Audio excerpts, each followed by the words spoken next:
Hello students, today we will start chapter number 1 from economics, the story of village Palampur.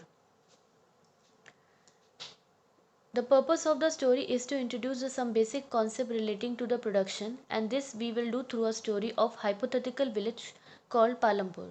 Student इस story से आपको ये बताया जा रहा है कि कैसे प्रोडक्शन जो होता है उसमें कौन कौन सी बेसिक चीज़ें होती हैं, तो वो समझाने के लिए आपको एक स्टोरी के माध्यम से ये चीज़ बताई जा रही है। एक हाइपोथेटिक काल्पनिक विलेज गांव लिया गया है जिसका नाम है पालमपुर। फार्मिंग जो है पालमपुर की एक मेन एक्टिविटी है। इसके अलावा पालमपुर में और बहुत सारी एक्टिविटीज़ होती हैं, जैसे डेयरी, ट्रांसपोर्टेशन होता है, छोटे स्तर पे मैन्युफैक्चरिंग का काम होता है। These production activities need various type of resources.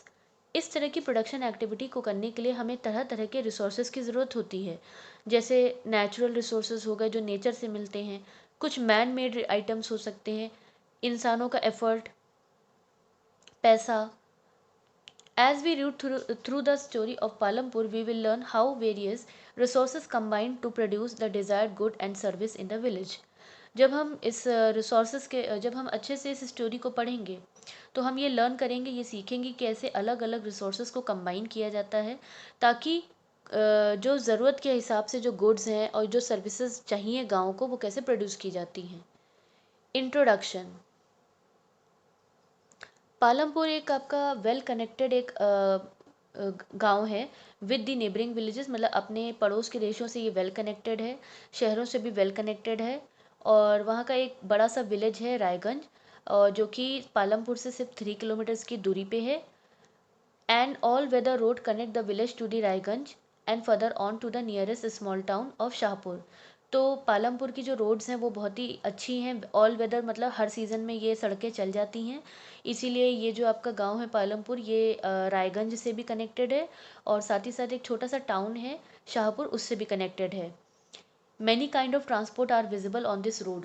तो पालमपुर की रोड पे हमें अलग अलग ट्रांसपोर्ट देखने को मिल जाएंगे, जैसे तांगा है, कार्ट है, बोगी है, या फिर wooden cart drawn by buffalo, जो बफलोज होते हैं उनसे खींचने वाली बैल जो गाड़ियाँ होती हैं वो, लोडेड विद जैगरी गुड़।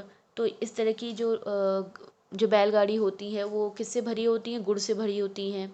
एंड अदर कमोडिटी, इसके अलावा और भी हमें सामान देखने को मिल सकता है, साथ ही साथ motor vehicle, motorcycle, jeep, tractor, truck. तो ये सारे ट्रांसपोर्टेशन हमें पालमपुर में देखने को मिलते हैं।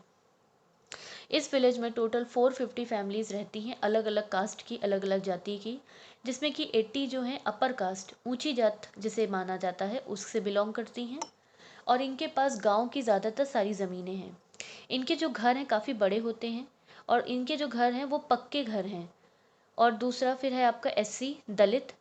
तो पॉपुलेशन का 1/3 मतलब 450 फैमिलीज़ का 1/3 पार्ट मतलब 150, 150 फैमिलीज़ जो हैं वो आपकी एससी दलित से बिलोंग करती हैं और गांव के एक कॉर्नर में रहती हैं। इनके घर काफ़ी छोटे होते हैं और ज़्यादातर मिट्टी से बने होते हैं, मतलब झोपड़पट्टी या मिट्टी से मड से बने होते हैं और पक्के घर नहीं होते हैं।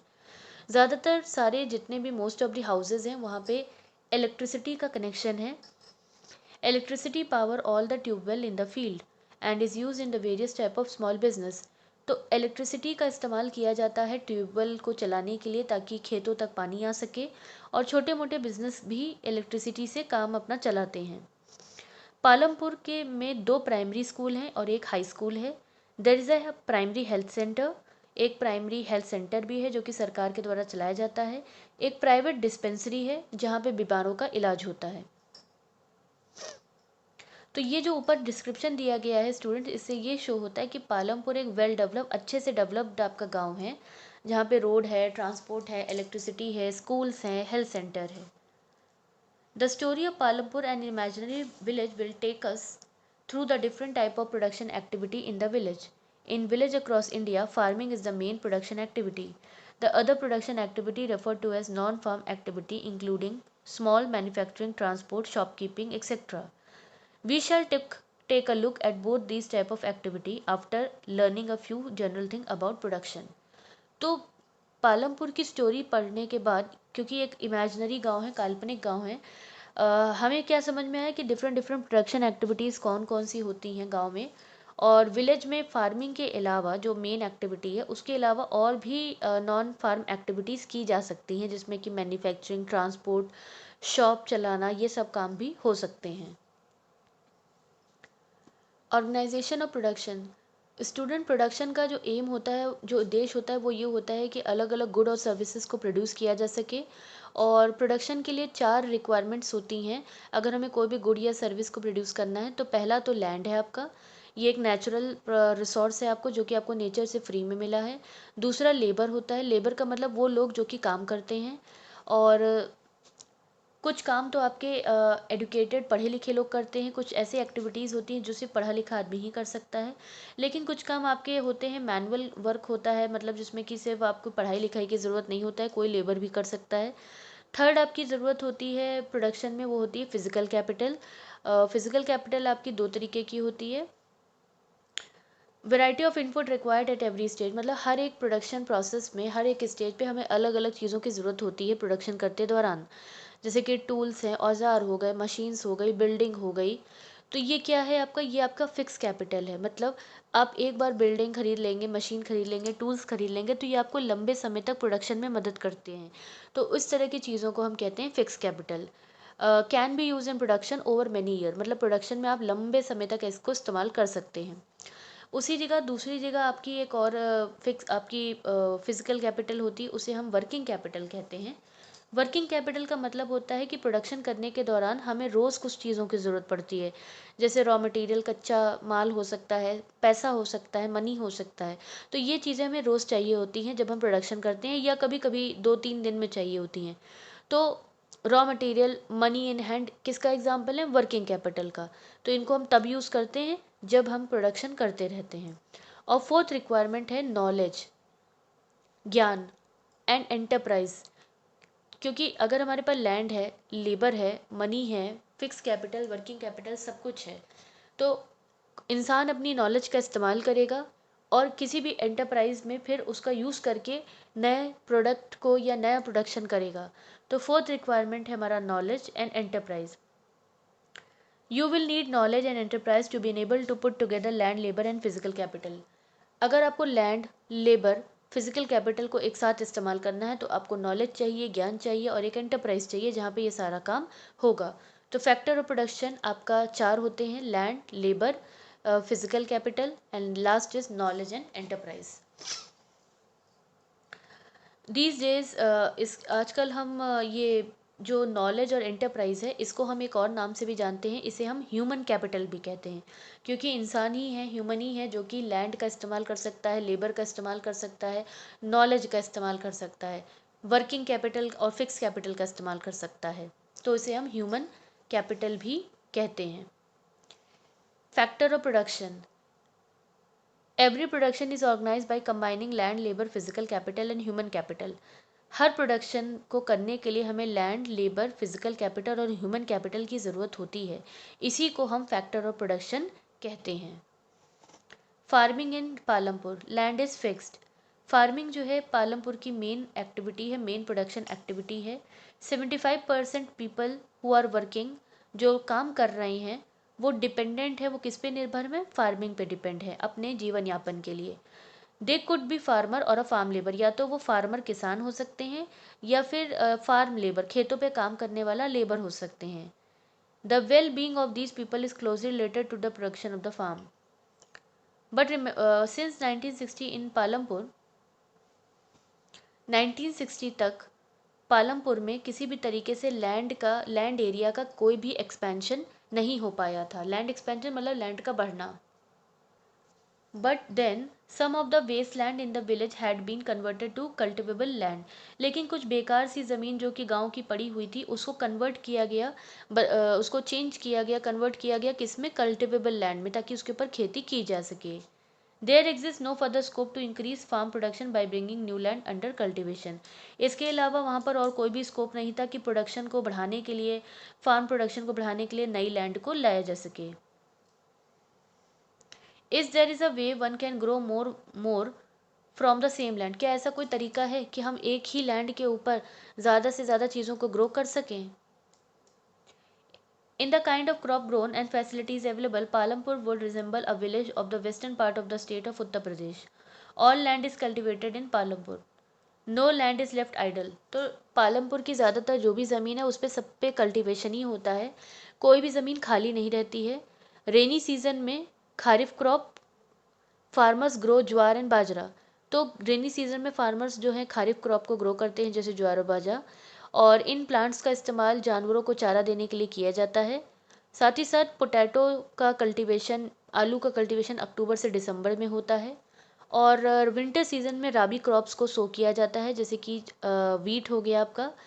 From the wheat produce farmer keep enough wheat for the family consumption. तो वीट को प्रोड्यूस करके फार्मर्स जो है अपनी फैमिली के लिए भरपूर मात्रा में अनाज को रखता है, और सरप्लस जो बचता है उसको रायगंज की मार्केट में जाके बेच देता है। लैंड के एक हिस्से में शुगर केन, गन्ना भी उगाया जाता है, which is harvested once every year. मतलब साल में एक बार इसकी खेती होती है। और जो शुगर केन गन्ना होता है, जब वो रॉ फॉर्म में होता है तो जैगरी, जो गुड़ का एक प्रकार है, उसको शाहपुर के जो शाहपुर टाउन है वहाँ पे सोल्ड किया जाता है, बेचा जाता है। The main reason why farmers are able to grow 3 different crops in a year. तो आप देख रहे हैं स्टूडेंट, एक आपका खारिफ क्रॉप हो गया, एक आपका राबी क्रॉप हो गया, फिर आपका एक शुगर केन हो गया। 3 अलग अलग क्रॉप्स को फार्मर्स ग्रो कर पा रहे हैं एक ही लैंड पर, due to the well developed system of irrigation. तो पालमपुर में ये 3 अलग अलग क्रॉप्स फार्मर क्यों ग्रो कर पा रहे हैं? क्योंकि वहाँ का जो इरिगेशन है, जो जिससे कि खेतों तक पानी आता है, वो बहुत ही अच्छा है। इलेक्ट्रिसिटी पालमपुर में आती है। The major impact was to transform the system of irrigation. Persian wheel were till then use by farmer to draw water from the well.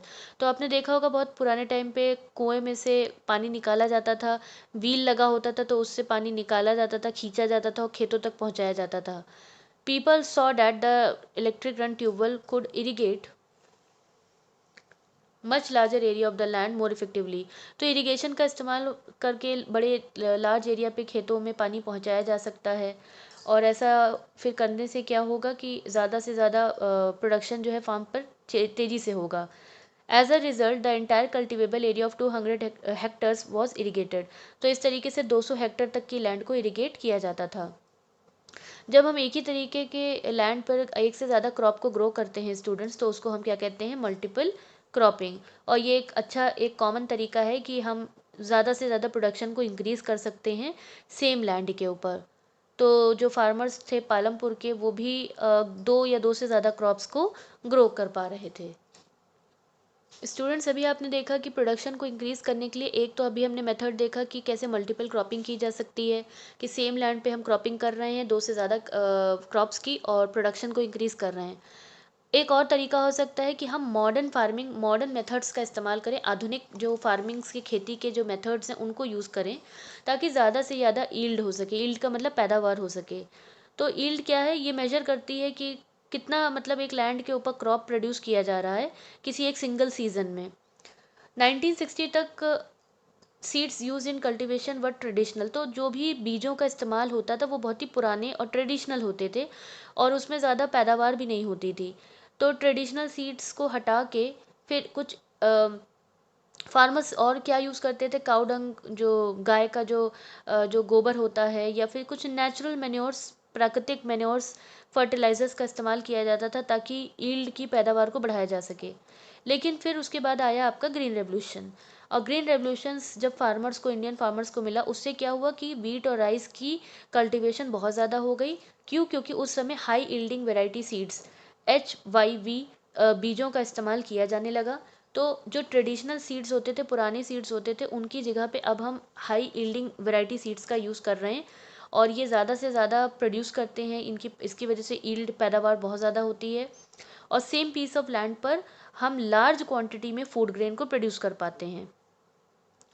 HYV seeds however needed plenty of water. हालांकि high yielding variety seeds जो होते हैं उनमें बहुत ज़्यादा पानी लगता है, केमिकल फर्टिलाइजर्स का भी यूज़ होता है, पेस्टिसाइड्स का यूज़ होता है, ताकि बेटर रिजल्ट्स हासिल किए जा सकें। High yield were possible only from the combination of high yielding variety seeds. तो अगर आपको ज़्यादा पैदावार चाहिए तो वो तभी पॉसिबल है जब हमारे पास हाई यील्डिंग वैरायटी सीड्स हों, इरिगेशन अच्छा हो, केमिकल, फर्टिलाइज़र, पेस्टिसाइड्स, ये सारी चीज़ें हों।